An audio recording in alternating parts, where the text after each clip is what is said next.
Il y a de nombreuses années, dans un village niché appelé Ophia, vivait une fille nommée Amaka. Amaka a perdu sa mère alors qu'elle était encore bébé à cause de complications liées à l'accouchement.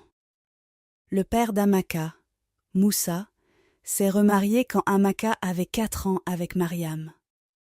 Mariam était une femme charmante. Amaka était très heureuse d'avoir une petite sœur et voulait être tout ce qu'une grande sœur pourrait être, mais Mariam l'empêchait de s'approcher de sa fille et lui rappelait constamment qu'elle n'avait pas de mère. Amaka pleurait et le rapportait à son père Moussa, qui ne pouvait pas faire grand-chose parce que Mariam avait pris le dessus sur lui. Les années passèrent. Les filles grandirent pour devenir de belles jeunes femmes, et leur tête aussi, même en double mesure. Mariam veillait à ce qu'Amaka fasse toutes les corvées, y compris aller à la ferme pour chercher du bois de chauffage, au ruisseau pour chercher de l'eau avec peu de nourriture, tandis qu'Awa restait à la maison à ne rien faire, profitant de toutes les friandises disponibles. Moussa regrettait de s'être remarié.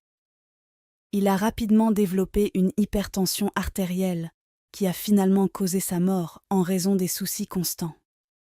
Amaka était laissée seule dans le monde froid en tant qu'orpheline et était traitée très mal par Mariam et Awa.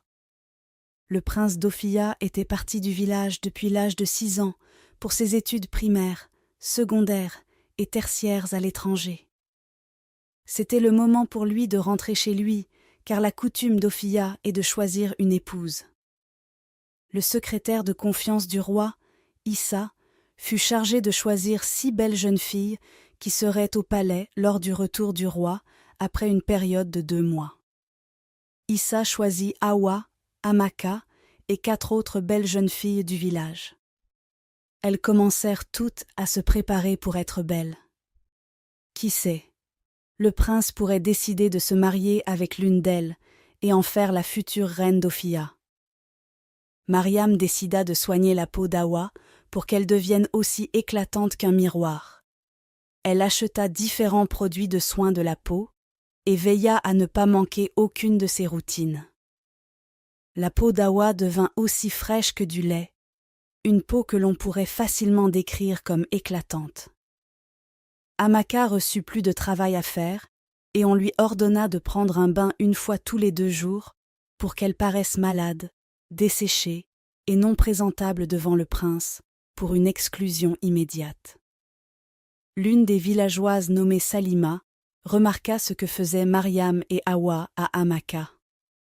Elle leur dit « Mère et fille, ce que vous faites à Amaka est totalement incorrect et inacceptable. Le monde est un cercle vicieux et totalement imprévisible. L'avenir de cette fille vous est inconnu et il pourrait être plus brillant que celui de votre fille. S'il vous plaît, faites demi-tour de ce mauvais traitement avant qu'il ne soit trop tard. » « Dieu m'en garde, » répondit Mariam. « L'avenir de ma fille est assuré et Amaka ne sera jamais à sa hauteur. » Awa dit à Salima, « Il est évident que tu ne me veux pas du bien, alors s'il te plaît, pars maintenant. » « Oh » répondit Salima, « que la terre, les arbres et tout ce qui nous entoure soient témoins que je vous ai avertis. » Il restait un jour avant que les filles sélectionnées ne se rendent au palais. Amaka était totalement heureuse, parce qu'enfin, elle serait libérée du travail pendant 2 bons mois, aurait accès à de la bonne nourriture et à des bains quotidiens. Confinée dans les murs de sa chambre, elle fit une petite prière et dit, avec des larmes coulant sur ses joues, « Seigneur, je confie ceux qui sont enceintes entre tes mains, qu'elles ne meurent pas en laissant leurs enfants dans ce monde froid. Garde-les en vie pour élever leurs enfants. Et que leurs enfants ne finissent pas comme moi, Amaka, qui travaille du matin au soir sans nourriture et ne prend un bain qu'1 fois tous les 2 jours. Pas de bons vêtements, pas de bonnes chaussures, pas d'amis, pas de père, pas de mère, juste moi. » Elle s'arrêta et pleura longtemps. Puis elle conclut sa prière par « Que ta volonté pour ma vie soit faite alors que je déménage au palais demain. » Le jour arriva. Hawa avait rangé tous ses beaux vêtements, bijoux et produits de soins dans sa boîte, tandis qu'Amaka n'avait ni boîte ni bons vêtements à emporter. Elle décida donc d'y aller avec ce qu'elle portait, car la seule chose importante pour elle était de quitter la maison. Dès qu'elle sortit pour rejoindre Hawa, Mariam lui ordonna de rentrer à l'intérieur. Pour la première fois, Amaka questionna ses ordres et demanda pourquoi. Mariam lui répondit par une gifle très violente. « Alors tu veux aller au palais pour leur dire que tu travailles du matin au soir sans être nourrie et que tu portes une seule robe pour leur faire croire que je ne m'occupe pas de toi. Hein? Sorcière. » Amaka dit. « Mère, s'il te plaît. » Mariam l'interrompit. « Je ne suis pas ta mère. Ta mère paresseuse et faible est dans la tombe. Si tu as quelque chose à dire à ta mère, alors trouve sa tombe. » Elle se tourna ensuite vers sa fille Hawa et dit « Quand ils te demanderont où est Amaka au palais, dis-leur simplement qu'elle a dit que le roi, le prince, les anciens et les habitants d'Ophia peuvent tous aller en enfer, qu'elle n'est pas intéressée. » Hawa dit à Amaka « Ô pauvre fille, essaie d'avoir une mère dans ta prochaine vie. » Elle prit ensuite sa boîte et partit pour le palais. L'espoir d'Amaka de quitter la maison fut anéanti, et pour la première fois, elle eut envie d'en finir sur le champ, mais elle ne trouva rien pour exécuter ses pensées. À ce moment-là, Salima apparut sur les lieux et demanda ce qui s'était passé. Mariam dit « Rien ne s'est passé, madame, rentrez chez vous. » Salima se tourna ensuite vers Amaka et lui demanda ce qu'elle faisait encore à la maison, sans être habillée, alors que ses camarades étaient déjà arrivés au palais. Amaka trouva le courage de raconter à Salima comment sa belle-mère l'avait obligée à s'asseoir et comment elle travaillait du matin au soir avec peu ou pas de nourriture à manger, et comment elle l'avait aussi forcée à se baigner une fois tous les 2 jours, et que ce qu'elle portait était le meilleur de tous ses vêtements. Salima se tourna vers Mariam et dit « Femme, où est ta conscience? Tu étais censée être un pilier de soutien, un guide et une mère pour cette jeune fille à qui la vie n'a pas été favorable. Mais tu as décidé d'être son cauchemar. Comment dors-tu la nuit en sachant que tu vis sous le même toit avec quelqu'un qui n'a pas mangé ni pris un bain? Comment?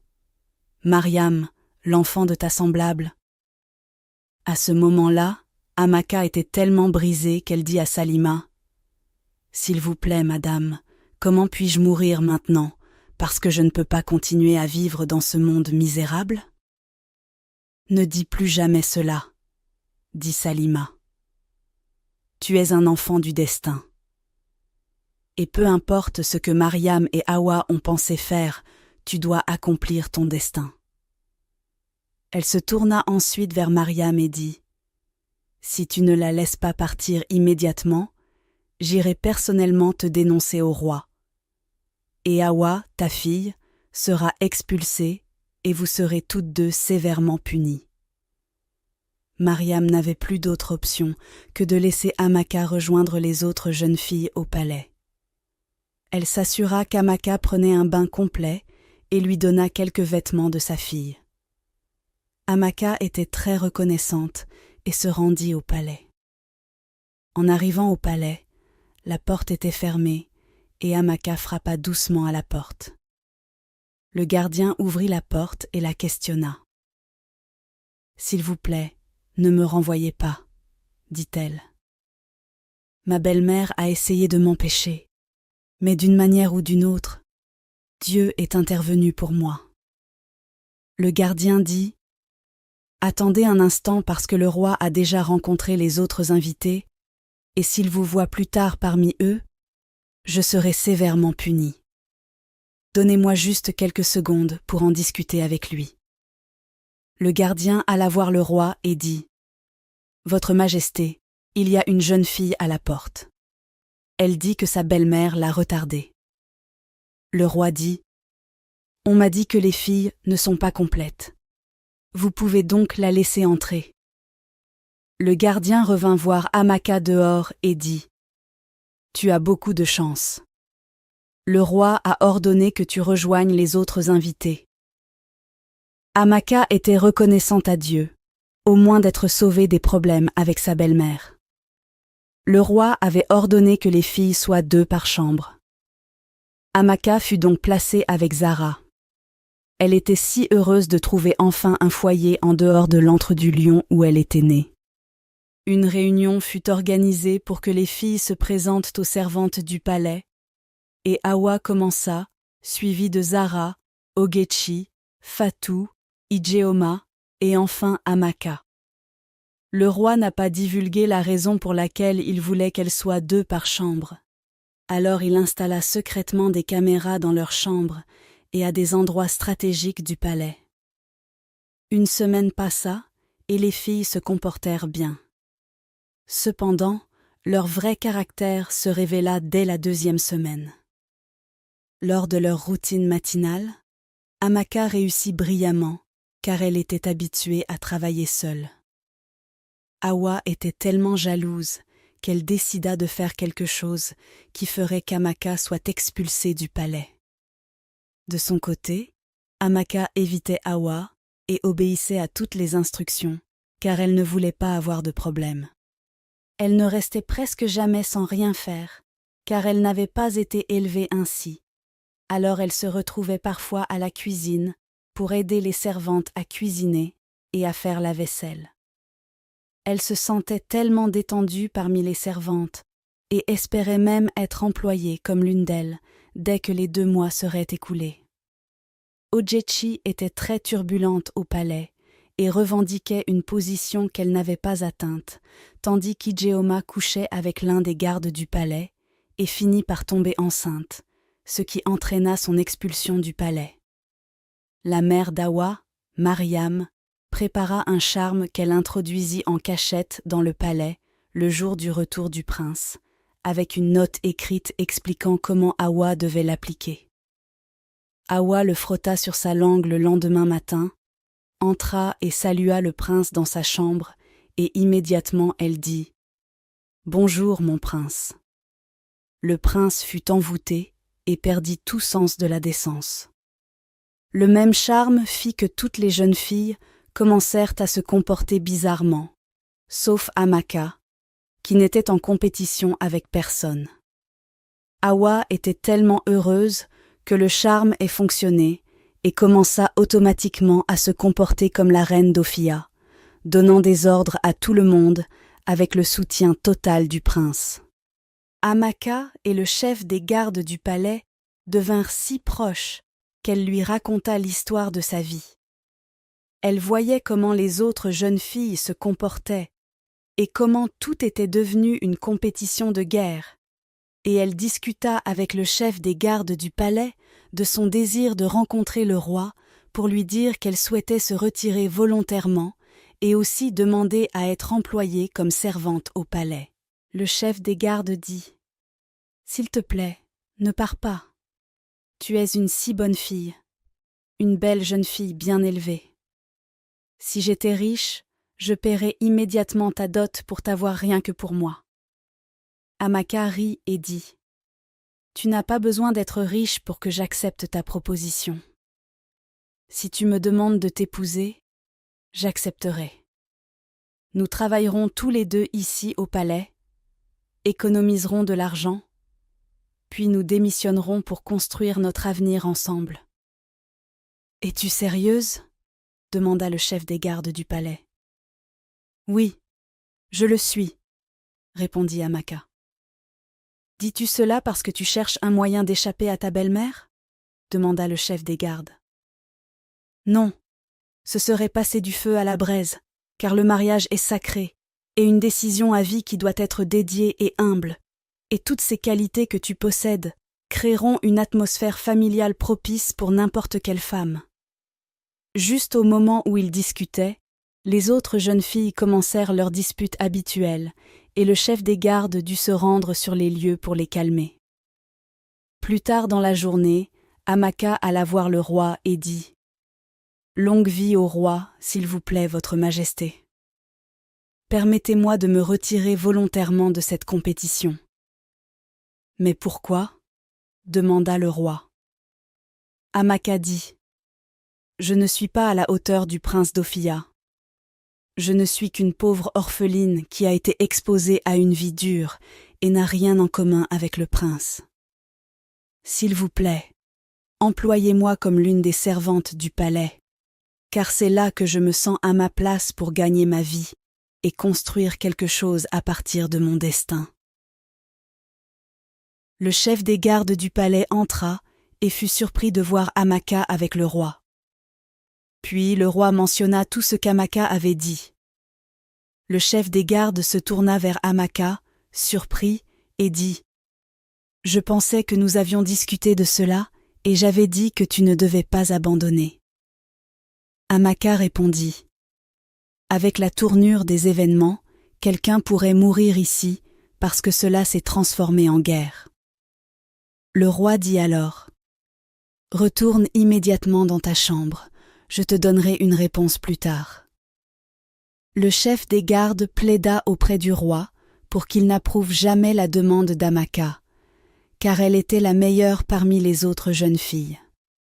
Le roi sourit et hocha la tête en signe d'approbation, car il était pleinement conscient de ce qui se passait dans le palais grâce aux caméras secrètes. Le roi ordonna aux gardes de rassembler toutes les invitées pour une réunion à huis clos. Sa Majesté remercia toutes les filles d'avoir accepté de rester au palais jusqu'à présent et expulsa Ijeoma et Ogechi pour leurs actes immoraux dans le palais. Elles nièrent, mais le roi leur donna les dates et les heures où cela s'était passé et dit « Vous ne pouvez pas devenir la future reine avec une telle attitude, car vous apporteriez la honte à la maison royale. » Elles furent accompagnées hors du palais par les gardes du palais, donc Awa, Amaka, Zara et Fatou furent invitées à retourner dans leur chambre. Amaka était déçue que le roi n'ait pas pris en compte sa demande. Elle était fatiguée de tout cela et voulait juste rester avec les servantes pour commencer une nouvelle vie. Mariam se faufila dans le palais et trouva sa fille dans un coin du palais, ignorant qu'elles étaient surveillées par une caméra. Elle demanda « Awa, ma fille, l'envoûtement que tu as fait au prince fonctionne-t-il » Awa s'exclama « Ça marche du tonnerre ». Elle raconta à sa mère comment elle s'était comportée comme la reine d'Ophia avec le soutien total du prince et comment elle avait servi le prince presque toutes les nuits. Mariam, sa mère, dit alors « Tu veux dire que je devrais rentrer chez moi et commencer à m'entraîner à devenir la future mère du prince ?»« Oui, ô maman, » répondit Awa. Elles rirent, et Awa dit « Cette fille, Amaka, vivra un enfer sur terre, car elle sera ma servante personnelle quand je deviendrai enfin la reine. » Mariam dit « Un piège tendu est un piège tendu. Et quand je deviendrai belle-mère royale, cette Salima recevra une leçon que dans sa prochaine vie, elle apprendra à se mêler de ses affaires. » Awa dit à sa mère de quitter immédiatement le palais avant que quelqu'un n'écoute leur conversation. Le prince, qui avait été envoûté, commença à annoncer qu'il avait fait son choix et qu'Awa était celle que son cœur désirait et la seule qui le faisait vibrer. Amaka ne pouvait plus attendre le dernier jour. Elle eut l'idée de demander au chef des gardes de lui permettre de cuisiner pour les jours restants qu'elle passerait là-bas. Elle espérait que le roi considérerait automatiquement sa demande. Quand il mangerait son repas, le chef des gardes, qui ne connaissait pas les intentions d'Amaka, n'hésita pas à exaucer son souhait.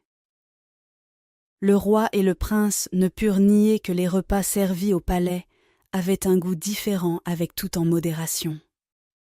Le roi demanda si un nouveau cuisinier avait été embauché sans son approbation. Le chef des gardes répondit « Non, votre majesté. Amaka a été celle qui a cuisiné et aussi l'esprit derrière certaines des petites décorations du palais. » Le roi était impressionné et était assuré à 100% qu'Amaka était la reine idéale pour le prince. Il demanda au prince ce qu'il pensait d'Amaka, et le prince répondit « Amaka n'est pas mon genre de femme. J'ai déjà fait mon choix et c'est final. » Hawa n'était pas à l'aise. Avec les 3 jeunes filles restantes, Zara, Amaka et Fatou, elle pensa donc à faire quelque chose de radical pour les faire expulser avant la fin de la compétition afin d'être déclarée automatiquement gagnante. Elle chercha à se battre, mais Zara et Fatou étaient assez sages qu'elles l'évitèrent complètement. Mais Fatou tomba dans le piège, et le prince devint si furieux qu'il dit « Tu as osé te battre avec ma femme, hein, qui t'a donné cette audace ?» Et il ordonna aux gardes de la jeter hors du palais. Hawa était tellement heureuse de mener la compétition, et il restait 2 jours avant la fin du séjour au palais.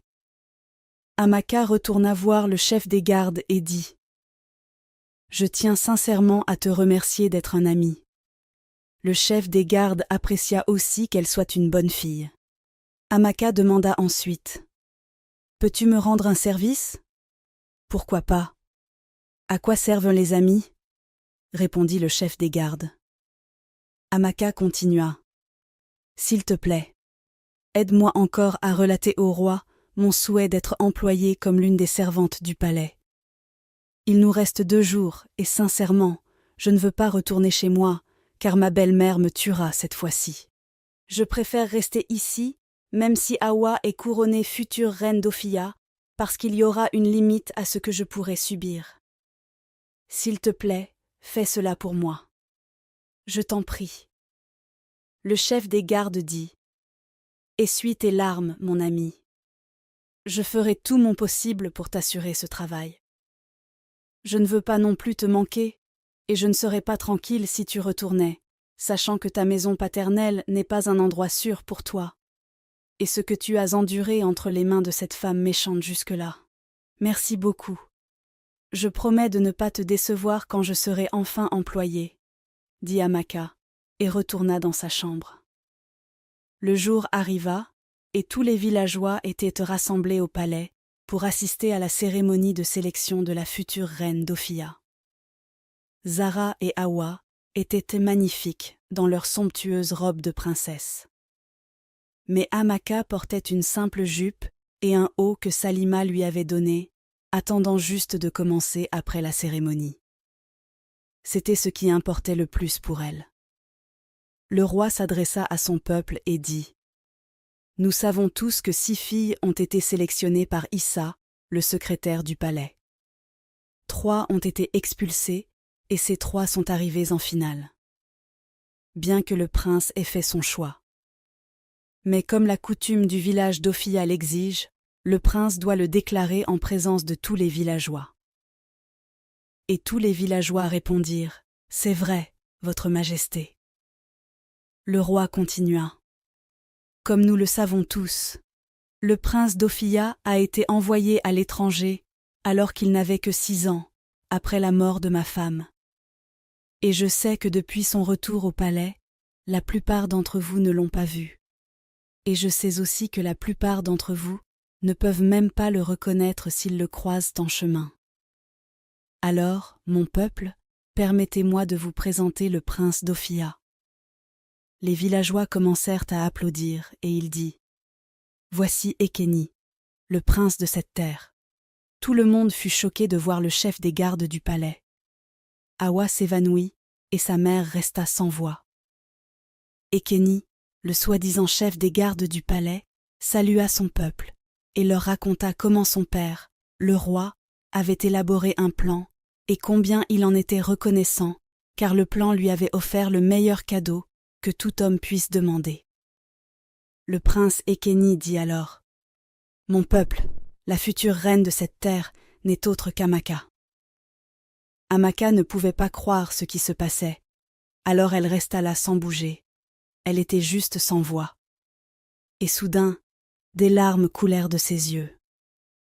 Le prince Ekeni alla à sa rencontre, essuya ses larmes et ordonna aux gardes d'apporter la robe royale qu'il avait fait confectionner pour elle. Cela restait un rêve pour Amaka, car elle ne croyait pas que le Seigneur serait si prompte à intervenir pour elle. Elle porta la robe et était ravissante. Mariam et Hawa, honteuses et incapables d'assister à la scène d'Amaka, couronnée future reine d'Ophia, durent quitter le palais en courant. Des mois passèrent, et Hawa découvrit qu'elle était enceinte du soi-disant prince qu'elle avait rencontré au palais. Pour découvrir ensuite que le roi l'avait embauchée quelque part et l'avait payée, elle porta la grossesse à terme et devint mère célibataire. Si vous avez aimé cette histoire, abonnez-vous et laissez un petit commentaire chaleureux pour m'encourager. Dites-moi également dans les commentaires depuis quel pays vous avez suivi cette vidéo.